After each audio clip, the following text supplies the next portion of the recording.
दोस्तों, फाइनेंस वाला YouTube channel में आपका स्वागत है। Thank you for inviting me on this channel. तो आज के जो वीडियो है दोस्तों, वो है लार्ज टका के ऊपर। बहुत सारे शिकायतें आई थी और हमने पूरा एनालाइज करा।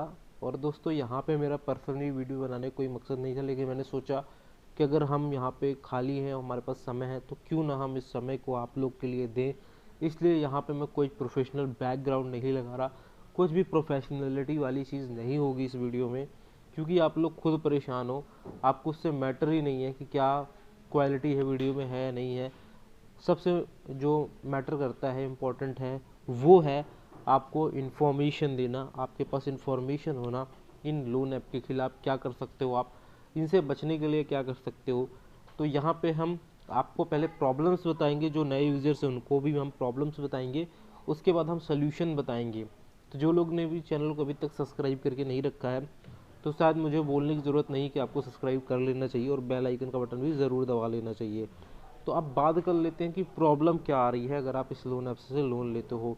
लार्ज टका से प्रॉब्लम ये आ रही है कि सबसे पहले तो जो कस्टमर आ रहा है वो इनके ऐड देख के आ रहा है कि 1 लाख रुपए का लोन मिलेगा, 50,000 60,000 का लोन मिलेगा।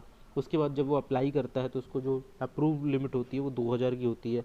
बोला जाता है कि 2,000 का पेमेंट करोगे तो बड़ा लोन मिलेगा। वो 2,000 का लोन लेता है, पेमेंट करता है। 2,000 के लोन में पहले तो उसको 1,200 रुपये मिलते हैं और 800 रुपये तो चार्जेस के नाम पे काट लिए जाते हैं।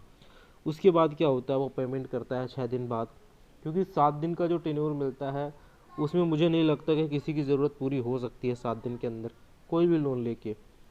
तो ऐसे केसेस में वो पहले उनके ट्रैप में फंस चुका है। दूसरी चीज़ है, जब उसने लोन अप्लाई किया था अपने मोबाइल से, उसने अपनी परमिशंस दे रखी थी, जिससे कॉन्टेक्ट लिस्ट जो है लोन ऐप वालों के पास चली गई। अब क्या होता है कि जब आपका डाटा, जैसे कि कॉन्टेक्ट लिस्ट हो गई, आपके पैन कार्ड, आधार कार्ड हो गया, आपकी फ़ोटो हो गई, जब लोन ऐप के पास आ गई, ठीक है ना, अब क्या होगा कि वो 6 दिन बाद कॉल करेंगे, पेमेंट करो। मान लो आपके पास पैसे नहीं हुए, ठीक है ना, तो उनके पास कोई रहम नहीं होती है, कोई मर्जी वो नहीं दिखाते हैं। सीधे सीधे आपकी जो आपने जो परमिशंस दी थी उनके पास उससे कॉन्टैक्ट लिस्ट आ जाती है।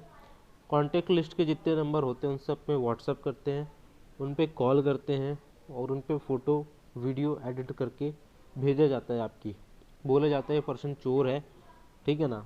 और जब लोगों को यकीन नहीं होता है कि तो चोर है कि नहीं, तो उसके बाद वो लोग क्या करते हैं, उनका आधार कार्ड पैन कार्ड तक भेज देते हैं, जिससे कि जो कस्टमर होता है, जो इनसे लोन लेता है, वो इतना ज़्यादा मेंटली हैरेस हो जाता है, परेशान हो जाता है कि उसके मन में अलग अलग थॉट्स चलने लगते हैं। दूसरी जो प्रॉब्लम है कि मान लो किसी बंदे ने पेमेंट कर भी दिया। मान लो एक हमारे पास आया था एक कंप्लेंट ऐसा, एक बंदे ने उनसे लोन लिया, पेमेंट करा, उसके बाद क्या होता है कि ये लोग फिर से उसके खाते में लोन डाल देते हैं। और इस बार वो एक लोन ऐप से नहीं डालते, 2 लोन ऐप से नहीं डालते, बल्कि 10-10 20-20 लोन ऐप से लोन ये लोग डाल देते हैं। तो ये एक अलग स्कैम है, अपने से लोन देना। तो अब मैं बताता हूँ इसका सोल्यूशन क्या है। ये कुछ प्रॉब्लम्स है, जिसमें से एक हरासमेंट सबसे बड़ी प्रॉब्लम है।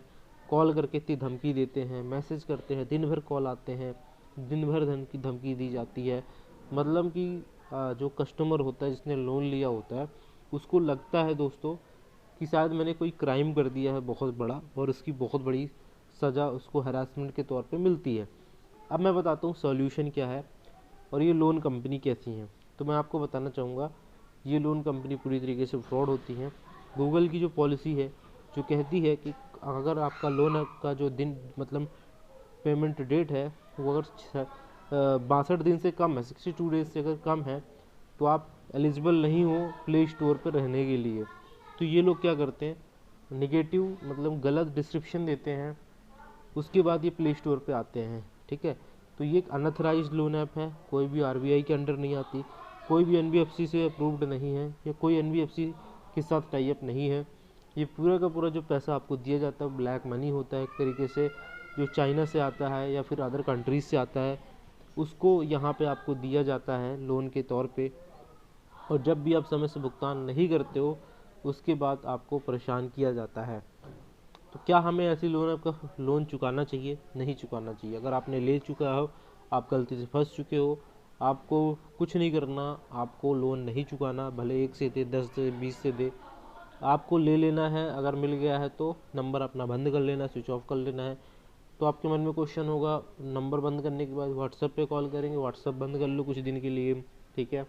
फिर आती है बात कॉन्टैक्ट वालों की कि कॉन्टैक्ट में कॉल करेंगे तो क्या होगा। तो कॉन्टैक्ट में अगर आपके कॉल करते हैं ना, तो कॉन्टैक्ट वालों को आप बताओ कि मेरे साथ स्कैम हुआ है, और आप वीडियो भी दिखा सकते हो, बहुत सारे वीडियोस पड़े हैं यूट्यूब में। आप बताओ उनको इस स्कैम के बारे में कि आप मत फंस जाइएगा किसी गलती से किसी लिंक पे क्लिक करके। मैंने लिंक पे क्लिक किया था, उन्होंने मेरे खाते पे लोन दिया, मेरे पूरे मोबाइल को हैक कर लिया। इस तरीके से आपको समझाना है। और ऐसे बहुत सारे कॉन्टैक्ट वाले होते हैं जो आपको ही गलत समझते हैं, तो उनको भी आपको रिप्लाई देने की ज़रूरत नहीं है। अगर वो आपकी बात नहीं समझ रहे हैं तो आपको ऐसे कॉन्टैक्ट वालों को रिप्लाई देने की ज़रूरत नहीं है, उनको भी आप ब्लैक लिस्ट में डाल दो, हटा दो। वो अपने तरफ से निपटते रहेंगे, ठीक है ना। अब उन्होंने तो लोन लिया नहीं है, उनको साफ साफ रिप्लाई देना पड़ेगा लोन कंपनी वालों को, हम नहीं जानते भाई, जिसने लोन लिया उससे बात करो। तो आपको पहले तो देखो, इनका जो सबसे बड़ा हथियार होता है, वेपन होता है, वो होता है कॉन्टैक्ट लिस्ट हरासमेंट। तो आपको अगर मेंटली आप